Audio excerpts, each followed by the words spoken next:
Hello guys, welcome to my YouTube channel. आज हमारा new topic है रिकार्डो का विकास सिद्धांत, Ricardian theory of development. Ricardo ने अपनी पुस्तक principle of political economic on taxation 1817 में विकास का सिद्धांत प्रस्तुत किया। इन्होंने पूंजीपतियों को मुख्य भूमिका दी जो मुनाफे से पूंजी संचय करते हैं, जो पूंजी संचय का प्राथमिक स्रोत है। इस सिद्धांत की कुछ मान्यताएं हैं जो इस प्रकार है। पहला, भूमि का प्रयोग अनाज उत्पादन हेतु। दूसरा, भूमि पर घटते प्रतिफल का नियम क्रियाशील। तीसरा, भूमि की पूर्ति स्थिर है। चौथा, पूंजी और श्रम परिवर्तनशील साधन है। पांचवा, समस्त पूंजी समरूप है। 6 नंबर पे है अर्थव्यवस्था में पूर्ण प्रतियोगिता पाई जाती है। 7 नंबर में तकनीकी ज्ञान स्थिर। 8 में है मजदूरों को श्रम के बदले में पारिश्रमिक दिया जाता है। उपरोक्त मान्यताओं के आधार पर रिकार्डो का मुख्य विचार इस प्रकार है। लगान मजदूरी से संबंधित समस्याओं का विभाजन। रिकार्डो का मानना था कि पूर्ण अर्थव्यवस्था में 3 ही तत्व हैं, भूमि का मालिक, श्रमिक और पूंजीपति, जिसको लाभ मिलता है। इनके अनुसार श्रम की प्रति इकाई लगान की मात्रा, कीमत और सीमांत उत्पादन का अंतर होती है। कुल लगान की मात्रा, श्रम की औसत एवं सीमांत उत्पादकता, एक्स भूमि पर प्रयुक्त श्रम एवं पूंजी की मात्रा के बीच का अंतर होती है। आगे है मजदूरी दर का निर्धारण। रिकार्डो का मानना था कि कुल उत्पादन में लगान जो है वो बहुत ही महत्वपूर्ण है, इसलिए इसे पहले स्थान पर रखा गया है। अर्थात कुल लाभ से पहले भूमि को लगान तथा श्रमिकों को पारिश्रमिक दिया जाता है। इसके बाद जो बचता है उसे उत्पादक अपने पास लाभ के रूप में रखता है। इसे रेखाचित्र द्वारा स्पष्ट किया गया है। रेखाचित्र में एक्स अक्ष पर श्रम और वाई अक्ष पर मकई के उत्पादन को दर्शाया गया है। OQRM कुल उत्पादन है, जहां PT लगान और AP श्रमिकों द्वारा औसत उत्पादन है। MP श्रमिकों द्वारा सीमांत उत्पादन है। OM श्रमिकों की संख्या है। PQRT लगान का क्षेत्र है, जहां OWLN मजदूरी का क्षेत्र है। WLTP लाभ का क्षेत्र है, जिसमें ब्याज भी जुड़ा हुआ है।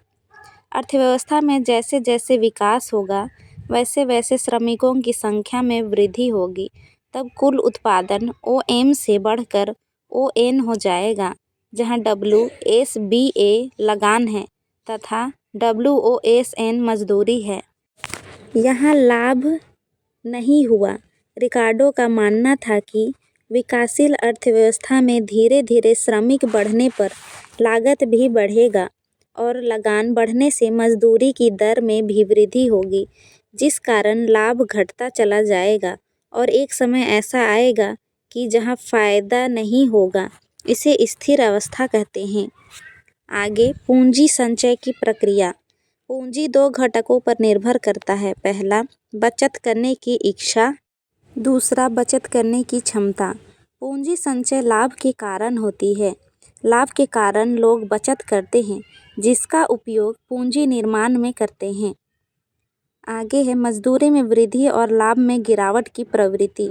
रिकार्डो के अनुसार पूंजी और श्रम के बीच आय का निर्धारण करने में मजदूरी सक्रिय भूमिका निभाती है।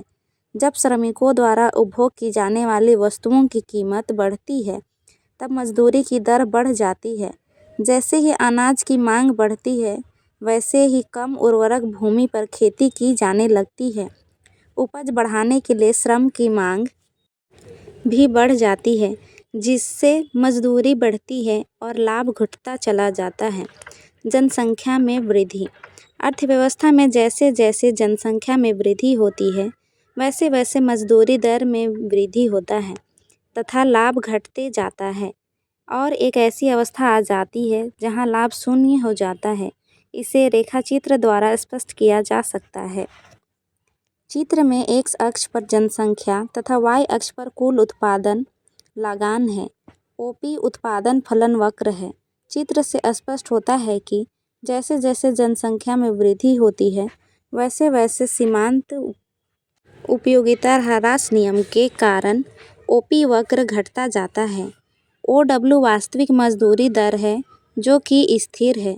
जब जनसंख्या ON1, ON2, ON3 है तो वास्तविक मजदूरी दर W1, N1, W2, N2 तथा W3, N3 है।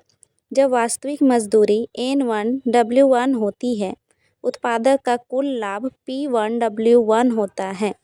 जैसे जैसे जनसंख्या में वृद्धि हो रहा है, वैसे वैसे मजदूरी में भी वृद्धि हो रही है तथा लाभ कम होते जा रहे हैं और अंत में इस बिंदु पर आकर लाभ शून्य हो जाता है, जो स्थिर अवस्था की स्थिति है। इस सिद्धांत की कुछ आलोचनाएं हैं। पहला, तकनीकी प्रभाव की उपेक्षा। दूसरा, अवास्तविक मान्यताएं। तीसरा, स्थिर अवस्था। चौथा, उत्पादन के सीमित साधन। पाँचवा, उद्यमी की अवहेलना। वीडियो को लाइक एंड शेयर करें और मेरे यूट्यूब चैनल पर अगर नए हैं तो मेरे यूट्यूब चैनल को ज़रूर सब्सक्राइब करें। Thanks for watching.